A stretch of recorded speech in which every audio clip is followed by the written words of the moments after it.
ये कहानी शुरू होती है ऑस्ट्रेलिया के शहर सिडनी से। यहाँ पर हम एक लड़की को स्कूल में देखते हैं जिसका नाम जेनी है। वो अपने छोटे भाई जॉन के साथ उसी स्कूल में पढ़ती है। जेनी के फादर एक एम्प्लॉय हैं जो इसी शहर की एक ऑफिस में काम करते हैं। अगले दिन हम देखते हैं कि उसके फादर उन्हें शहर से दूर एक बंजर रेगिस्तान में ले जा रहे होते हैं। ये दोनों स्कूल यूनिफॉर्म में ही होते हैं। दरअसल इन्हें काफी वक्त हो गया होता है एक साथ बाहर गए हुए हैं, इसीलिए वो उनको पिकनिक पर ले जा रहा होता है। लेकिन आज जेनी को अपने फादर का बिहेवियर थोड़ा सा स्ट्रेंज लग रहा होता है। वो कभी गाड़ी चालू करता है तो कभी थोड़ी देर बाद बंद कर देता है। इसी दौरान जॉन गाड़ी से निकलकर बाहर भागने लगता है। उसके फादर कहते हैं कि हम अपना कैंप इसी जगह पर लगाएंगे। वो अपने साथ खाने का सामान भी लाए होते हैं। जेनी उसे निकालकर गाड़ी से बाहर रखती है और उसके फादर अभी भी गाड़ी में बैठे होते हैं। जेनी अपने साथ एक रेडियो भी लाई होती है। अब उसका फादर गाड़ी में बैठकर अपने बेटे को दूरबीन से देख रहा होता है। तभी जेनी देखती है कि उसका फादर उसके भाई पे बंदूक से निशाना लगा रहा है और वो उसे शूट करने लगता है। अब इससे पहले कि उसको गोली लगती,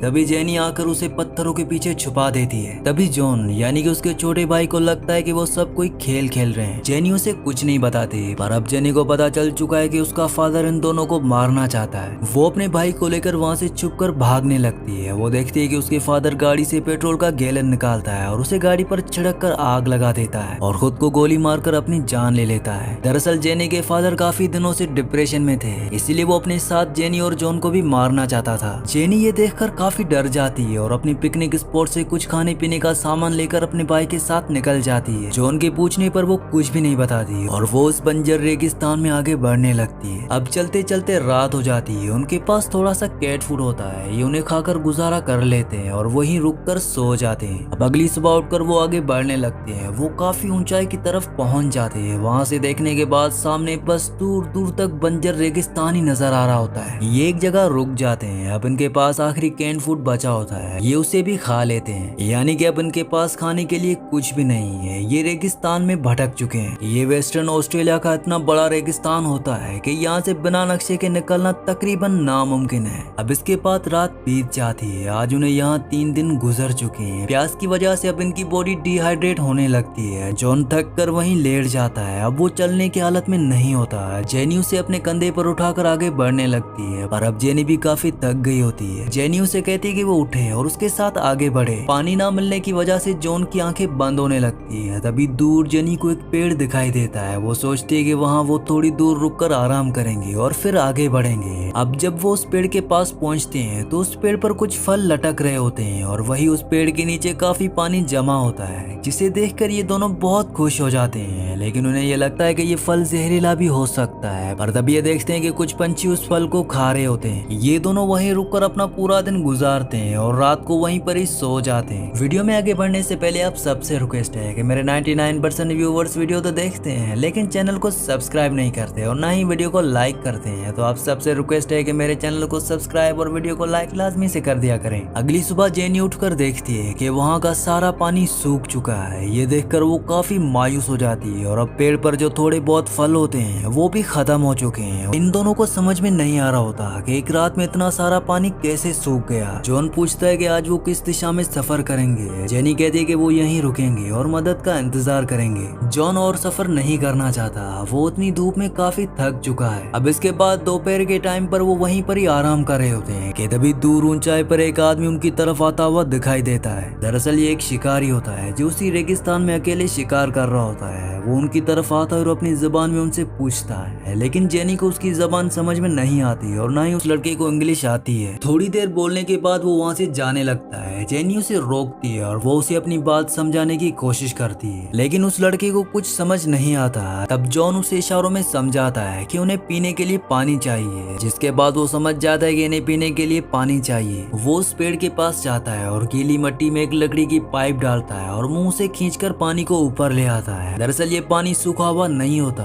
वो भीतर बैठ गया होता है। ये दोनों पानी को पीकर अपनी प्यास बुझाते हैं। इसके बाद वहाँ से वो दोनों उस लड़के के साथ आगे बढ़ते हैं। रास्ते में इन्हें काफी सारे ऊंट दिखाई देते हैं। वो लड़का कैंगरू का शिकार करता है और उसके बाद उसका मीट पकाता है। यहाँ पर जॉन के पास एक खिलौना होता है। वो एक ब्रिटिश सोल्जर होता है। वो लड़का उस खिलौने को फेंक देता है क्योंकि उसे ब्रिटिशर से नफरत होती है, क्योंकि इन्होंने उनकी सारी फैमिली को खत्म कर दिया था। वो लड़का मीट पकाते हुए काफी सारी बातें बोल रहा होता है। है, लेकिन जेनी को कुछ भी समझ नहीं आता। इसके बाद वो वहाँ पर साथ में काफी खेलते हैं। गर्मी से जॉन के पीठ पर छाले पड़ गए होते हैं। वो लड़का जानवर को मार के उसके खून को गर्म करता है और जॉन के पीठ पर लगा देता है। ऐसा करने से उसके छाले ठीक हो जाएंगे। अब वो उसके साथ आगे के सफर में निकल जाते हैं। वो लड़का उन्हें एक लकड़ी की छतरी बनाकर देता है ताकि वो धूप से बच सके। जॉन उस लड़के से इशारों में बात करने लगता है और वो लड़का भी जॉन की बातों को थोड़ा बहुत समझने लगा है। वो लड़का आगे पत्थरों पर काफी साइंस बनाता है ताकि वो उन्हें अपनी सिविलाइजेशन के बारे में समझा सके, उनके बारे में बता सके। जेनी को लगता है कि शायद वो पहला इंसान है जिसने हम जैसे गोरे लोगों को देखा है। शायद आज तक वो अपने एरिया से कभी भी बाहर नहीं गया है। इसके बाद जेनी जाकर पास के तालाब में तैरने लगती है और वो लड़का शिकार पर चला जाता है। थोड़ा आगे चलने के बाद इन्हें वेदर बलून मिलता है। थोड़ी दूर में एक रिसर्च टीम काम कर रही होती है, पर इन्हें इसके बारे में कुछ भी नहीं पता।